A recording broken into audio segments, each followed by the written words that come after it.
This paper seeks to extend J. Baird Callicott's observation that environmentalism must move from a conservation to sustainability mentality in order to recuperate the objective of nurturing healthy ecosystems. By analyzing conceptual barriers to that shift as they exist in the context of post-colonial American cultural history. Using the written literature and oral record of American culture that demonstrates sensitivity to the shaping power of both settler colonial and indigenous culture, I trace the evolutions of the keyword environment through a culturally comparative framework using the indigenous concept of aloha aina as a lens. Aloha aina is a natural resource management framework native to Hawaiian culture and indigenous to the Hawaiian Islands. Existing as it presently does within a colonized condition subordinate to the settler colonial model that determines policymaking in the state, this framework is both culturally incompatible with the Western model that controls it and, to put it in Western terms, superior to it. My hope is that by decolonizing the term environment and situating it in historical and cultural context, I may reveal the living concept of aloha aina trapped within it. By doing so, I hope we may begin to collectively release our aloha back to the aina, like a long sought rain after an endless drought, and help restore to life for Americans the old, ancient even, memory of how to care for the earth. Keyword: environment. This project situates the keyword environment in a cross-cultural historical context with emphasis on its usage in colonial American history. I aim to catalog indigenous definitions of the concept to make my case that the current ethnocentric usage predominant in policy making today discriminates against alternate paradigms of sustainable development in which human intervention is implicated in environment, not separate from it. This perceived separation is demonstrably relative, as evidenced by numerous eloquent testimonies, such as that of Standing Bears in the Land of the Spotted Eagle, where he testifies that the association of knowledge with all the creatures of the earth caused the Lakota to look to them for knowledge, and, assuming their spiritual fineness to be of the quality of their own, seek with them a true rapport, and which Callicott references in his seminal piece, The Wilderness Idea Revisited, to establish the premise that much well-intentioned environmental policy is based on this genetic, conceptual, culturally relative error and is inadequate to provide solutions. The separation of humans from their environment has been naturalized such that policy decisions gear environmental work toward conservation instead of to successful stewardship. Thanks to the work of researchers like Callicott, however, we have a new paradigm with which to conceptualize the ecological problems faced by the Western European model of development that first falsely assumes the position that man and environment are ontologically separate and distinct, and next asserts this assumption to be absolutely true, not the culturally relative position that it is. This keyword analysis will demonstrate that human technology was intrinsic to the indigenous paradigm of the environment, in which human intervention was a natural affair.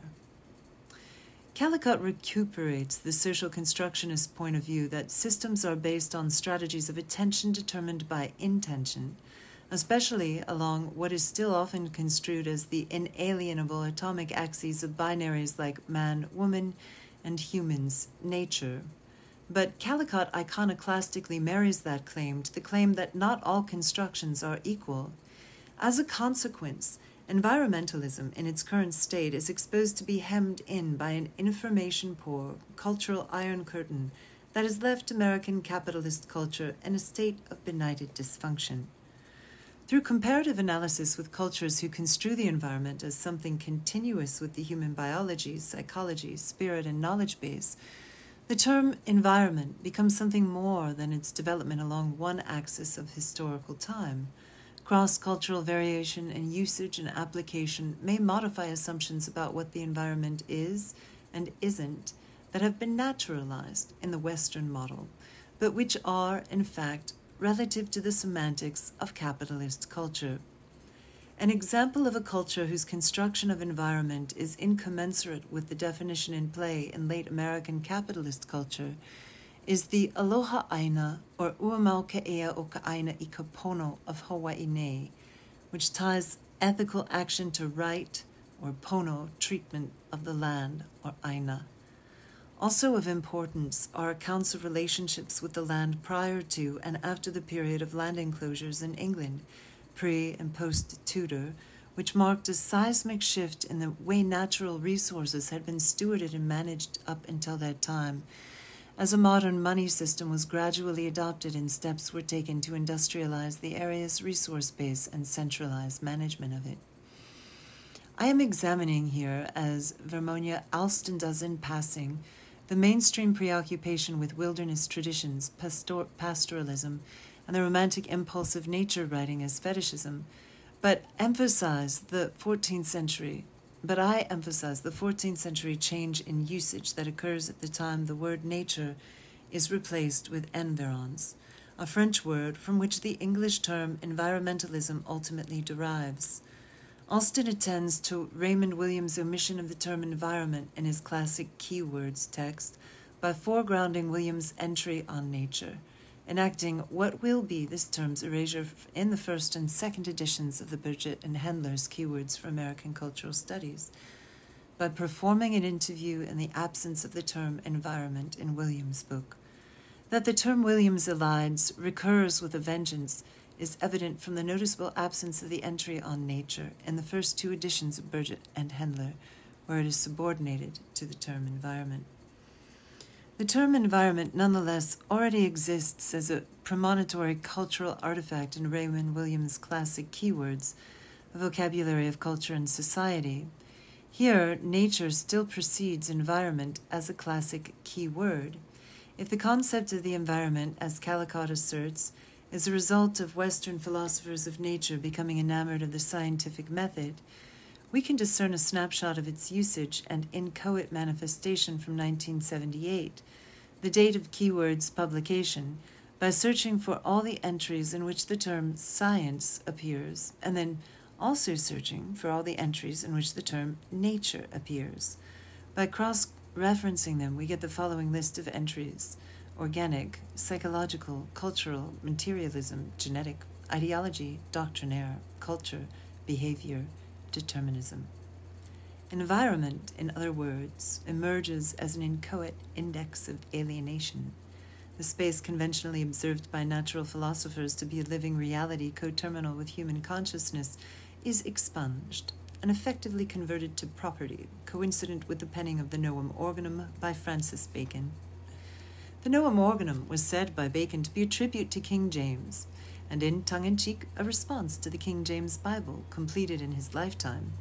In it, Bacon posed his challenge to the King James Bible, which he assisted in penning, by asserting that an even greater work of humankind lay ahead, and he sought to demonstrate it through the composition of a treatise structurally analogous to the King James Bible, in which he presented his great work, the scientific method, or new science, or as he called it, the Novum Organum, Latin for the new method.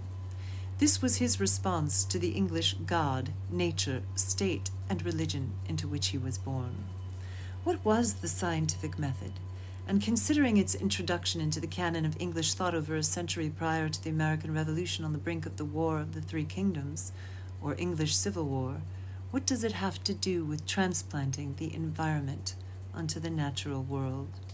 The birth of the method and the term coincides with the dawning of global capitalism, the expansion of colonialism, the Industrial Revolution, and the triumph of people over nature. Does this mean anything? How did the environment, with its origins in environs and the imported practice of land enclosure, come to pluck out brains and all from the local inhabitants, as Iago says of himself in Othello, when searching to complement Desdemona, but lacking all invention to contrive one, whilst mentally occupied with secretly plotting her murder? How did the culturally relative concept of the environment resound in the ears of people who saw the term used to service the extermination of their habitat?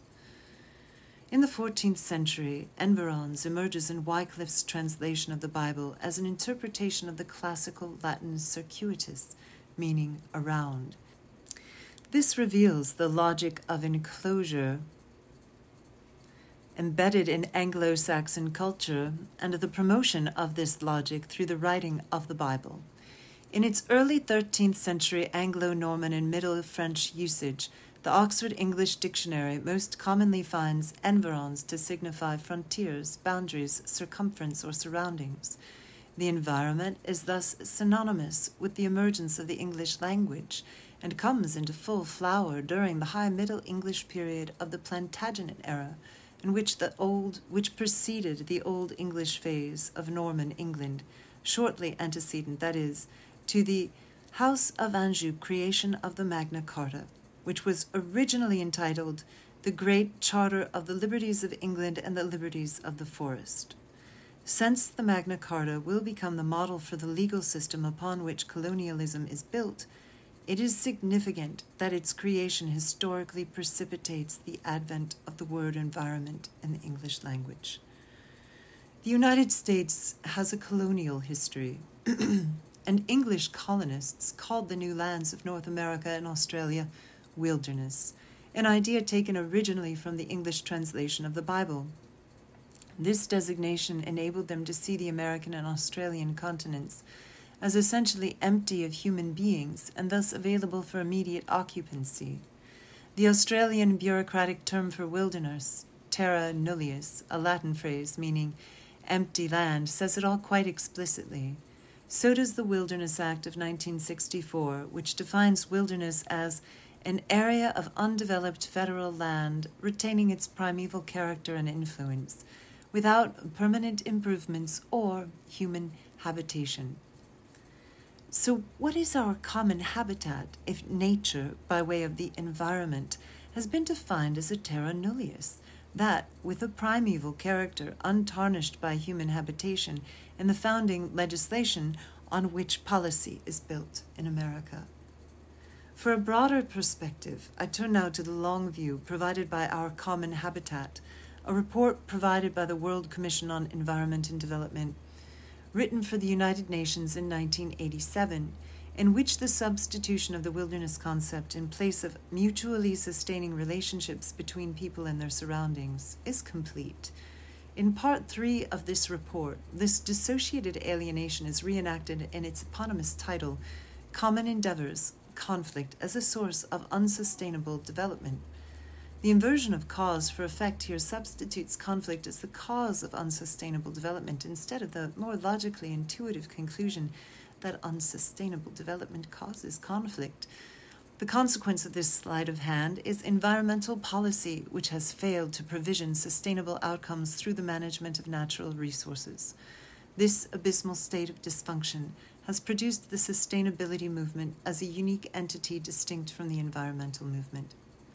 Adam Rome's reflections in 2001 situate the recognition of the dysfunction of this socially constructed notion of the environment to adequately support sustainable systems of human development over the long term at the origins of the sustainability movement, in which he locates the post-war period circa 1959 via reference to a Life magazine article by William White on Levitt's America entitled A Plan to Save a Vanishing U.S. Countryside.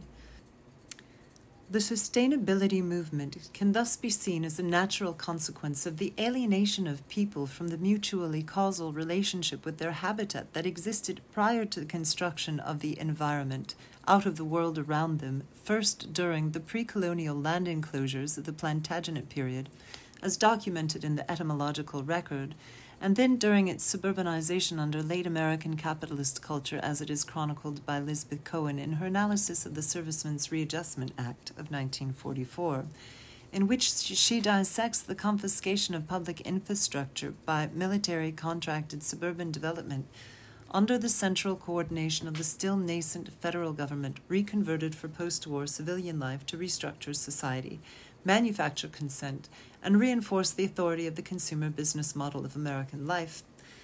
The 1962 Statistical Reporting Service, the United States Department of Agriculture, which discontinued reporting the number of horses and mules on farms because they were no longer significant to farm production, is an index of the impact of post-war policy on the relationship between the average American farmer and the land.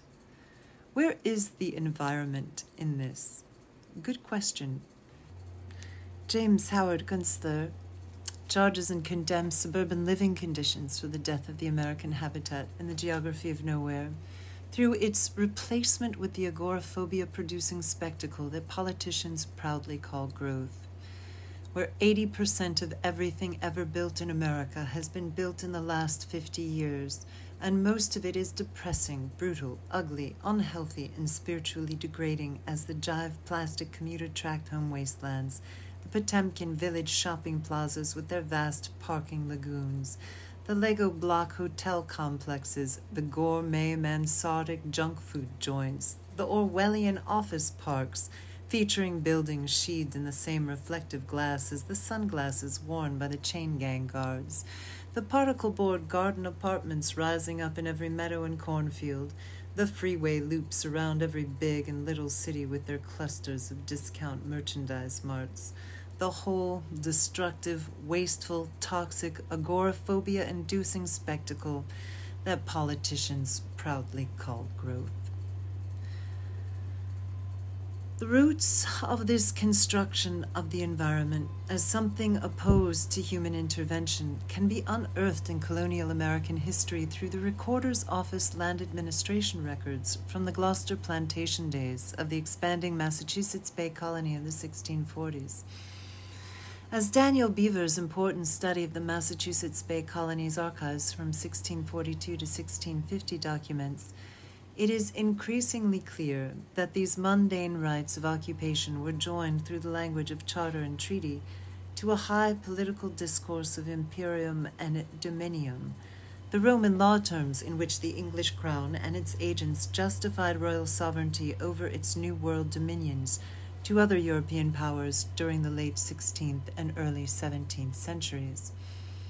The published ordinances of the 1642 Gloucester meeting requiring the building of dwelling houses and fencing as marks to confirm possession further delineates the rise of the environs as a staple land policy from the point of view of enclosure.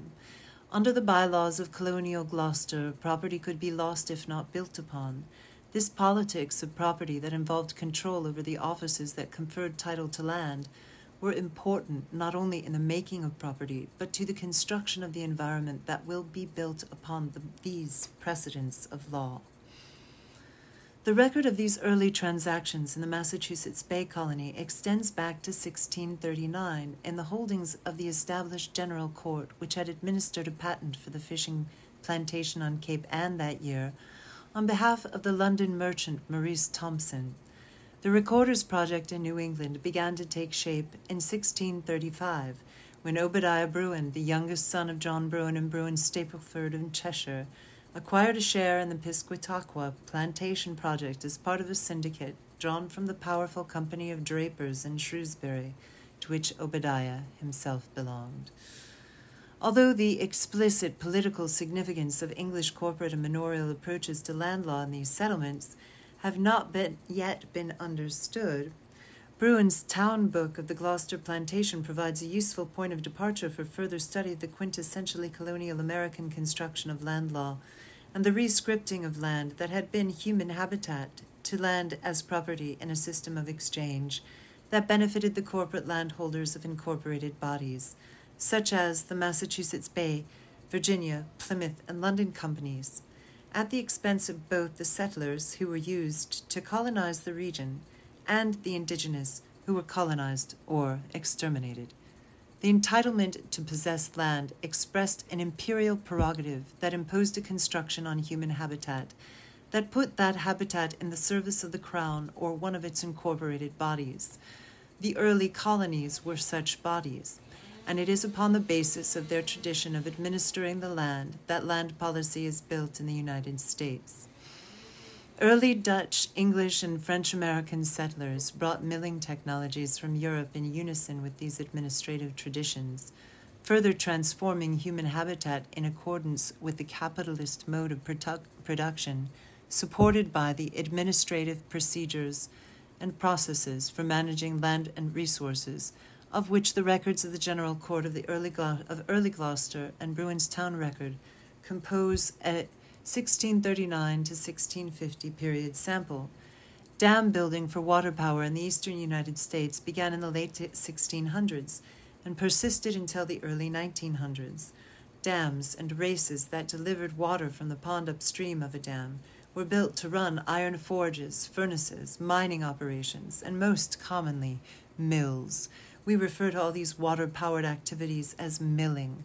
Before the adoption of steam engines during the late 19th century, every mill required a mill dam reservoir to supply a relatively constant head and reliable supply of water.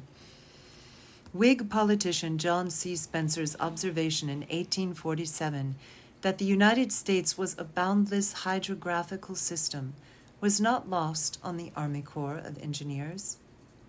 Created officially in 1802 by the Jefferson administration as a war academy and fort-building agency, it was originally organized in 1779 by an act of Congress, commanded by George Washington and composed mostly of French engineer scholars from the court of Louis XIV.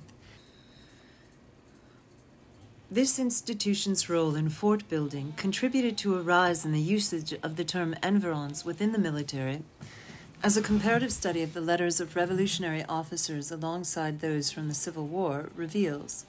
This special civilizing influence of property ownership on the indigenous population went hand in hand with the model of scientific imperialism inherited directly from the court of Versailles during the French Indian Wars to rationalize the genocide resulting from their technological advantage over the indigenous population as a side effect of the colonization of natural mineral resources. The Corps leadership, borrowing chiefly from the French model, favored a planned economy where the army guided construction and science was the methodological tool of a rational, centralized state, and resisted the British example of the self-made builder-mechanic in a freewheeling capitalist system. Environs emerges in writings on heraldry, chivalry, courtly behavior, and in connection with the enclosure of property by water, as well as in tributes to the knightly tradition of the French court, and property as it is construed in the round according to this imperial system. The lawns Cohen catalogues as part of Levitt's property post-war America are thus, in fact, a latter-day expression of the Old English lawns, from the Old French land, which declines over time to become the word land in the English language, thus implicitly expressing that the environment as it is constructed in America is still an extension of the 14th century court, manor, and manorial land law that became a tool for colonialism and helped advance the new order of things through the imperial disregard for any human habitat held in common by people who are not subordinate to a sovereign central authority. The term environment in the context of American studies can thus be seen as a tool for colonizing natural resources and naturalizing a politics based on property as political capital. Under this paradigm, sustainability concerns are the inevitable reaction of a habitat rendered unsustainable due to its subordination to a system of production impervious to its requirements for sustenance. American culture, from the transcendentalism of Walden Pond to the passage of the Environmental Protection Act under Nixon, to Rachel Carson's 1960 countercultural classic Silent Spring, exhibits nostalgia for a habitat from which humans have not been alienated under colonial capitalism, while simultaneously reordering this habitat as an environment where longing for what has been replaced has been neutralized with an impulse to conserve and consume. But Winona LaDuke states simply in her analysis of American environmental issues, a society based on conquest cannot be sustained. Roosevelt's 1930s Civilian Conservation Corps was wildly popular according to the Pittsburgh Press in 1939. John Muir's legacy of conservation policy has ennobled the Sierra Club, the National Park System, and the modern environmental movement. But if the key to sustainability is accountability to natural law, as the Duke asserts in her discussion in Native Peoples and the Environmental Crisis, then a concept of the environment crafted from land administration policy based on the colonial construction of the natural world as something to be divided up, exchanged, or conserved can only inhibit sustainability. The recent birth of the caricature of the ecologically noble savage expresses the incompatibility of the Euro-American cultural assumptions of conservationist and environmentalism with indigenous culture. If sustainability is to be achieved, the degraded concept of the environment must first be recuperated for a post-colonial culture. This implies stepping outside the constraints of colonial constructions to assume a socioeconomic perspective that recognizes the reciprocity of humans and habitat in continuous inhabitation of place, or, as Winona LaDuke says, recovering the sacred. The Aloha Aina Framework, the case of... Here I must pause and first acknowledge with head-bent respect the mo'u who granted me access to the Honomanu stream with Skippy Howe on the day we helped migrate the O'opu back up. I thank them for the introduction to the Honomanu. I thank Uncle Skippy Howe, the Iao, my gentle kumu, Kathy Davenport, and the O'opu and the Hihiwai she introduced me to, and by whom I have been entrusted the sight and kuleana for the insight I obtained while journeying with them through the waters of Maui.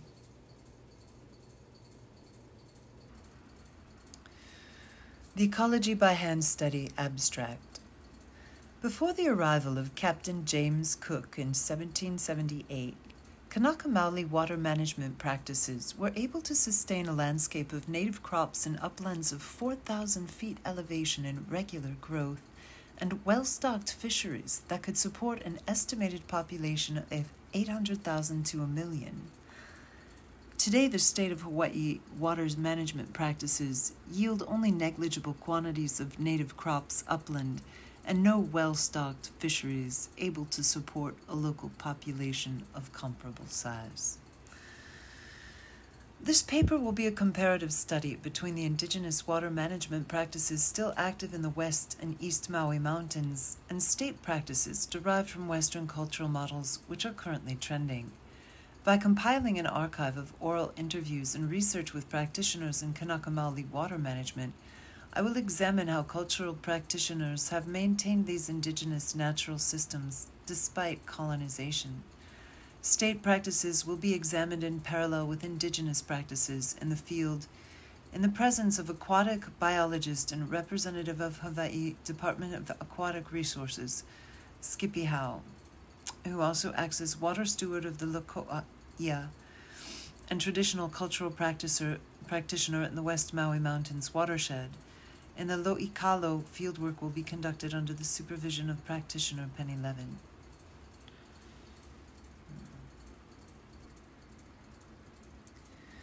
The fieldwork I did involved transporting Hihiwai upstream above present-day diversions with Hawaiian elder aquatic marine biologist with the Hawaii State Department of Aquatic Resources and Kanaka Oiwi cultural practitioner of traditional marine systems management, Skippy Howe. These diversions obstruct the traditional migration of amphidormous marine organisms such as O'opu and Hihiwai. By virtue of the precautionary principle, these marine organisms fall under the data-deficient category, in which species for whom we do not have enough data to determine if they should be classed as endangered are placed. Because of this classification, this work demonstrates it is proper that resources be allocated to facilitate the extraordinary rehabilitation of these species by taking the initiative to do so. This work was undertaken for the purposes of documenting, archiving, and eventually databasing and making accessible work already underway in the field, so that the traditional cultural practices, such as those modeled here by Uncle Skippy Howe, can be replicated elsewhere with the goal of eventual large-scale ecological systems restoration. Calicut was central to my work in Maui, which was based on making the case that the indigenous eco-resource management practices constituted a technology transfer that should be recognized. The ability to cross cultural boundaries between the kupuna and the policymakers at state and local levels was a crucial piece of a strategy to retain governance of water resources based on stewardship rights precedent to but acknowledged in the Hawaii State Constitution. I was truly blessed to assist a Hawaiian elder who worked for the Department of Land and Natural Resources on a project to restore the degraded ecology of the Iao and West Maui mountain rivers. The sugar plantations still extant in diverting all their resources the colonial hunger could muster while I was there in 2010, until their unnatural union with Monsanto and their collapse into biotech drained the rivers dry of their water just as they reached the ocean, depriving the rivers of their breath, or their ha, as we say in Hawaii. The word Hawaii means breath of the waters. Vai is Hawaiian for water. The rivers were breathing from the ocean.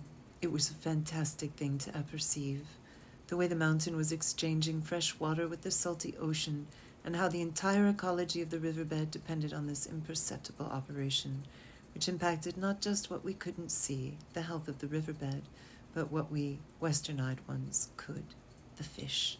The cherished and beloved fish of the Hawaiian Islands were depending in myriad intricate ways in which the rivers were breathing for the mountains, becoming their lungs and giving birth to this wonderful wonderland of flora, fauna, life, and aquatic abundance as a result. But the diversions by Hawaiian Commercial and Sugar, providers of those HCNS sugar packets you see scattered across the U.S. in cafes, restaurants, and diners, pink packets, has weakened the great rivers of both the East and West Maui mountains so much that they had lost their breath. They were no longer breathing. And so this kapuna, this old Hawaiian elder who worked our DLNR, was doing his thing. He was tending the rivers and maintaining their ecology during this time of stress by transporting the little Hihiwai snails from the dry spots in the riverbed where they had been stranded on their journey and bringing them by hand in buckets up to the top of the mountain. The Hihiwai are central to the maintenance of the life cycle of the river and the marine ecology of Hawaii. Like o'opu, a type of goby fish, the Hihiwai migrate up and down the rivers at different stages of life and act as messengers in the lungs of the mountain's freshwater streams and the ocean tide pools which help to generate the precious life in Hawaiian waters. Skippy-Hau listened to the Hihiwai and the o'opu. He heard them crying, and he tended them. I was honored and blessed to assist him on several of these trips. I documented it all with video, and I recorded and talk story too. It's truly beautiful. I don't know what's happened since then. I haven't brought myself to look back yet. I had to leave Hawaii abruptly, shortly after I found a chink in Monsanto's armor and gave the beast my best stab. But I still have all the footage and documents and research I have yet to write up. Anyway, I remember stumbling across Calicut's work back in those days. I wanted to mention it to you, along with Mitch and Jorgensen's work on ecotechnology, which was a great resource in the case I was trying to make that technology is nothing new or foreign to either the environment or the indigenous. We, the West, are stuck in a backwards paradigm, using primitive technologies in a field we don't understand, sustainable natural resource management. I wanted to show how indigenous practices, given their due, can help educate our cultural ecological stupidity and provide the upgrade we need. We can't hear what these indigenous scientists and technicians have to say with our cultural biases in the way.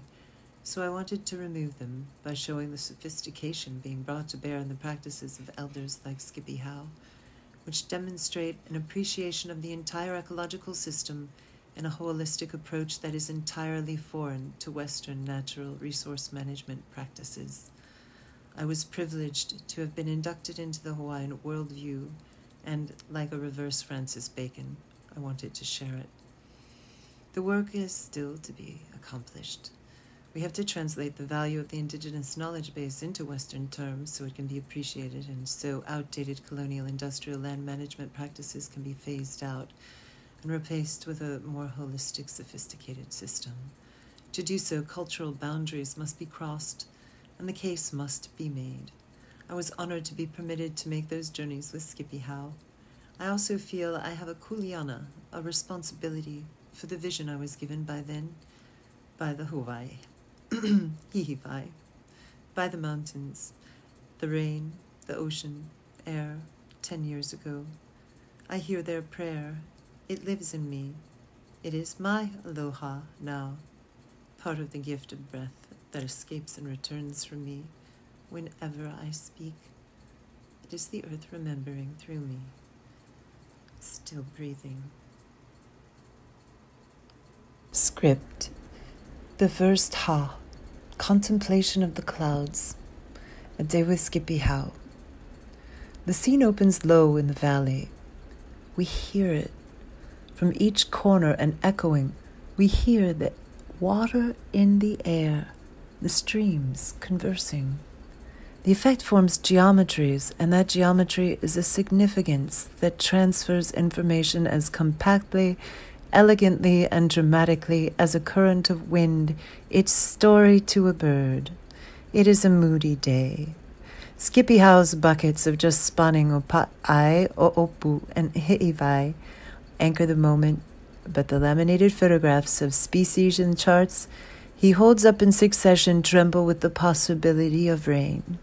Students are tucking their rain gear into pockets and backpacks as the valley shifts and considers under the contemplation of the clouds, but leans towards mist and no rain.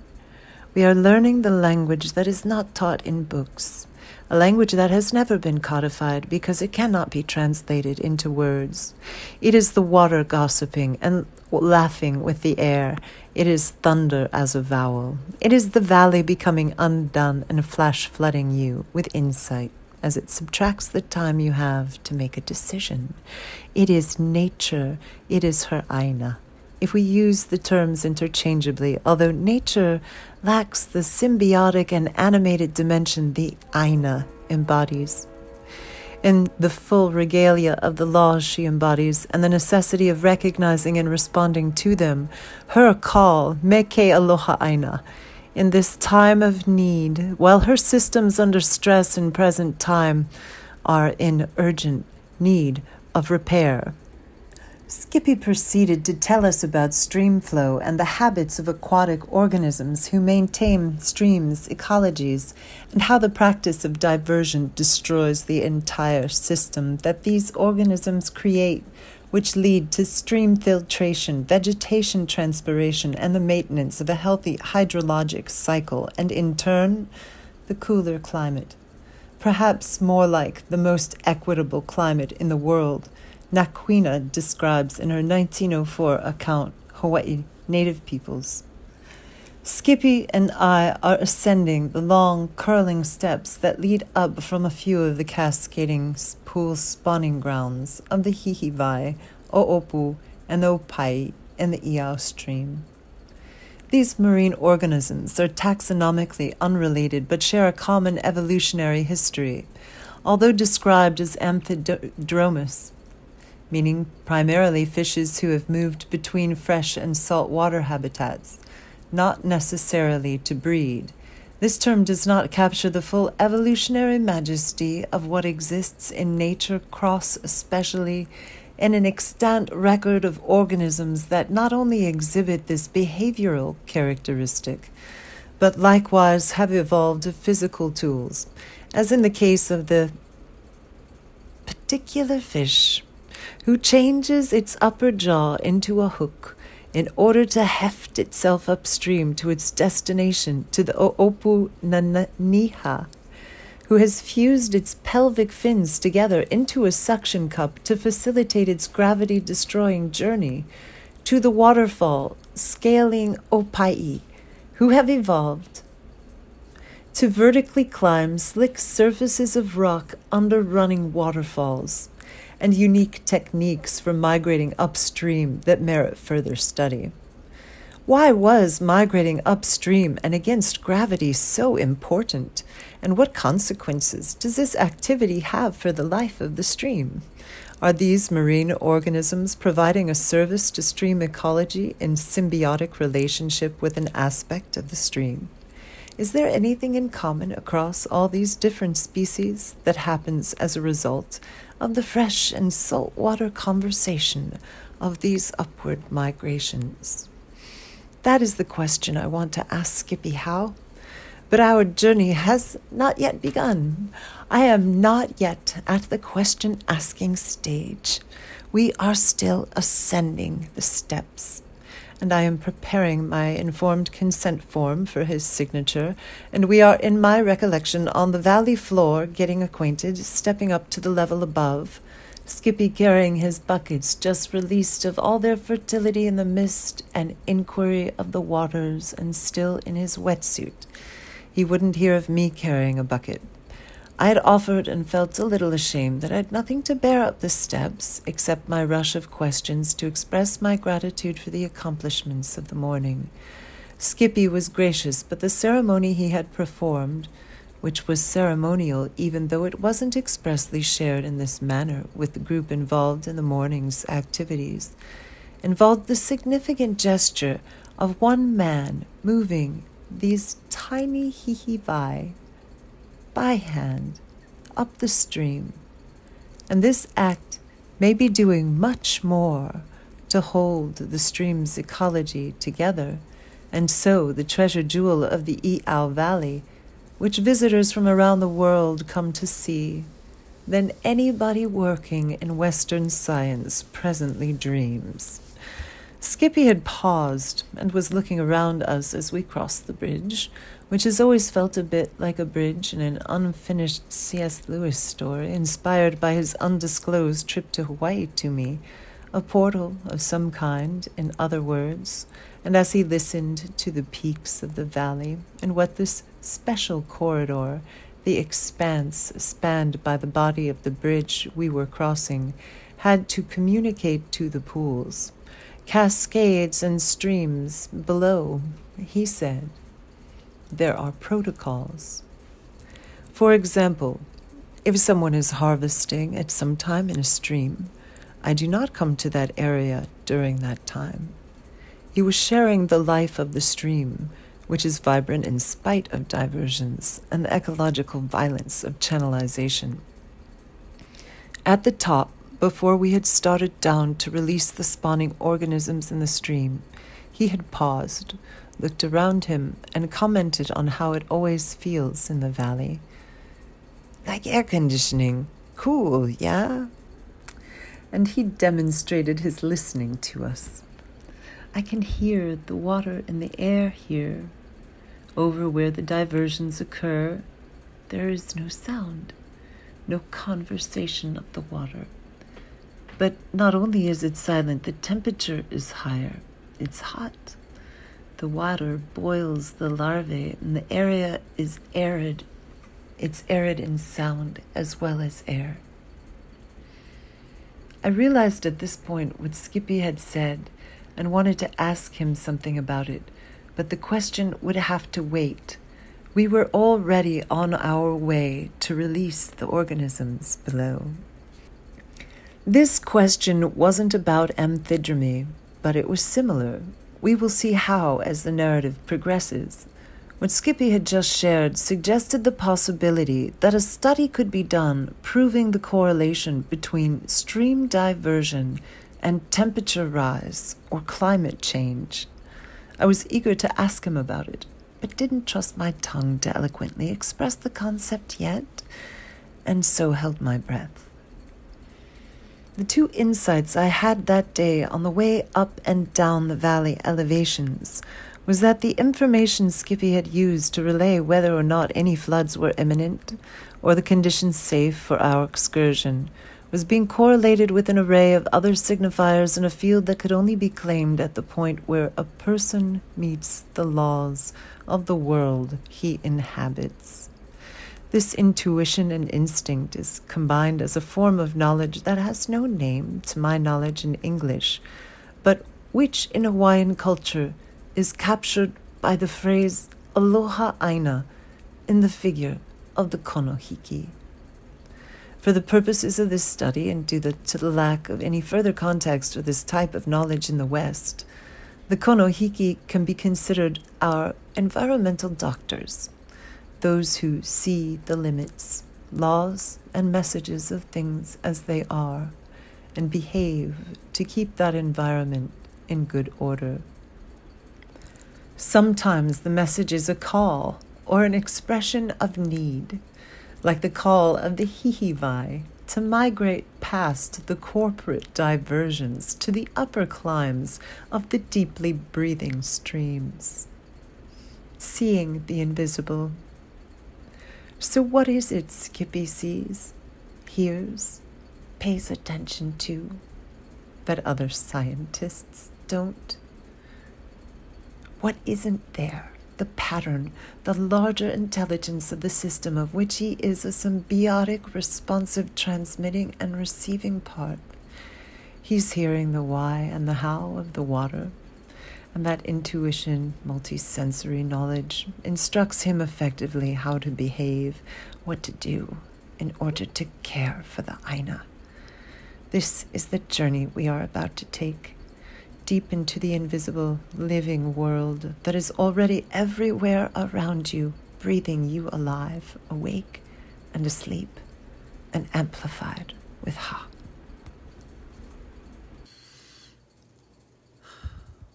What Uncle Skippy Howe taught me was how to participate in the conversation going on inside the ecology of a stream, how to listen, how the ecology of a stream is a conversation.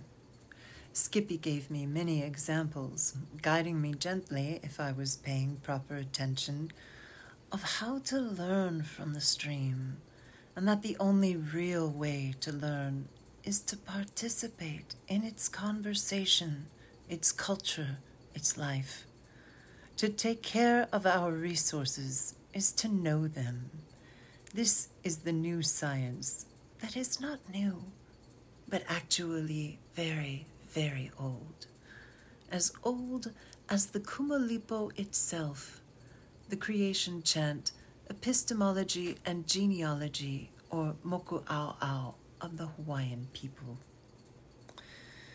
The Kumalipo, in fact, is the inspiration for Darwinism in the West and tells the story of what we might call the original science. Darwinism is a perversion of the story told by the Kumalipo, forcing the epistemology of the Kumalipo through the lens of Western thought, distorted and weaponized its insights to create the modern Western sciences of eugenics and evolutionary genetically modified biotechnology. But we can use the same insights of the ancient conversation with nature which is expressed in the Kumalipo as the original science, a model of knowledge rooted in aloha, meaning love, mutuality, respect, curiosity, and sociable exchange with all our relations and our Aina, or what has become known in the Western debased terminology as the environment, to repair what the scientific revolution with its legacy of environmental degradation has wrought. I will now translate this account back into the language of Western epistemology, using the conceptual bridge of Kama'aina ally of Native Hawaiian cultural practitioners, biologist with the University of Hawaii, Maui, Kathy Davenport. What follows is a transcription of her Western scientific account of how the life cycles of amphibious marine animals like O'opu and Hihiwai on Maui are impacted by engineered changes such as stream diversions and channelization. The O'opu get upstream with pelvic fins that form a suction cup. Hawaiian streams are typically rocky and precipitous, particularly in their upper reaches. Entry of streams into the ocean can range from waterfalls with rapid mixing to floodplains with rivers and estuaries. Paired fins underneath the body fused of the naniha form a sort of sucking disc. This allows the goby to suck onto the rocks and climb upstream. It is a unique characteristic of the goby family. Channel modification began of the streams in the 1930s and was primarily a result of bridge construction. This type of construction included removal of riparian vegetation, realignment of channels, and reinforcement of altered banks. Flood control projects that occurred subsequently resulted in many streams having straightened, concrete-lined channels. This type of habitat is in sharp contrast to the natural stream environment, which is heavily vegetated, steep, and strewn with boulders. Concrete-lined flat-bottomed channels cause water temperatures to rise throughout the day, exceeding limits by tolerating native stream animals. Also, the homogeneity of the environment provides no hiding places for stream animals. Organisms that have been adapted to the rocky, precipitous, freshet-flow nature of Hawaiian streams. Because of these reasons, concrete-lined channels are basically not suitable habitats for native stream species. Many of these diversions draw 100% of the median stream flow into channels and ditches for transport to agricultural fields. This results in the elimination of stream flow below diversions except during major precipitous events when rising waters are able to breach diversions. This type of diversion is extremely detrimental to the o'opu, as well as native shrimps and snails that require access to the ocean to complete their amphidromous lifestyle. Stenogobius hawaiianensis. Their preferred area of the stream are the deep pools and slow to moderate velocity runs. They live off a diet of worms, small shrimps, insects, and algae. They lay 6,000 to 8,000 eggs, which are guarded by the male until they hatch. After the eggs hatch, the small larvae are washed down into the ocean, where they will live for half a year in tide pools, before returning to the stream, where they will spend. Taking biologist Kathy Davenport's observations about the o'opu, or nanihi goby, a few steps further allows us to see the implications of honoring Kanaka Oevi knowledge traditions, which have so much to teach city, state, federal, and other settler colonial agencies about sustainable resource management. Because, as it turns out, in this case, it's the West that's impoverished when it comes to knowing how to take care of the earth. So the naniha goby are like the messenger RNA of the stream. They are communicating with the fresh and salt water elements of the hydrologic cycle of the island. And this matrix of fresh and salt water is important. However much we do or do not understand about the relation of saline and non-saline components of the island water cycle, we know it forms the basis of what is called the basal lens, a major portion of island groundwater which negotiates a cap on the saltwater portion of the groundwater supply, thus acting as an essential control valve for the maintenance of naturally occurring fresh groundwater. The miraculous negotiation of a homeostatic pH is not magic. It is the logic of an ecosystem. By listening to the o'opu and the Hihiwai and preserving their natural habitats so we can observe them in action, the water itself may teach us what we need to know to preserve a drinkable water supply on our planet. How not to breach natural ecosystem barriers to salination of freshwater supplies, for example. Little secrets like that. Nature has been desalinating much of its water supply for its entire existence. Perhaps before we engineer systems of our own to do so, we might take the time to malama aina and listen and learn from those elements of the earth already put in place to do so long ago.